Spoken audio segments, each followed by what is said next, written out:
కర్మ బ్రహ్మోద్భవం విద్ధి బ్రహ్మాక్షర సముద్భవం తస్మాత్ సర్వగతం బ్రహ్మ నిత్యం యజ్ఞే ప్రతిష్ఠితం.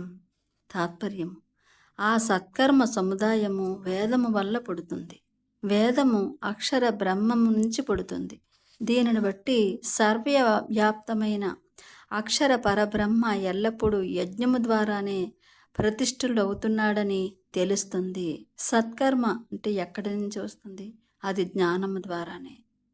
మరి జ్ఞానం ఉంటేనే ఆ సత్కర్మ. జ్ఞానము ఉన్నదానిని పురాతన హిందూ వాజ్మయంలో వేదము అని అంటారు. మరి వేదము ఎక్కడి నుంచి పుడుతుంది?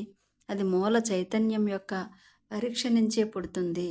మూల చైతన్యాన్ని అర్థము చేసుకున్నప్పుడే బ్రహ్మ అంటే అంతటా వ్యాపించి ఉన్న, అక్షర అంటే ఎప్పటికీ నశించని, అవ్యక్తమైన అక్షర పరబ్రహ్మ యజ్ఞము ద్వారానే వ్యక్తమవుతుంది.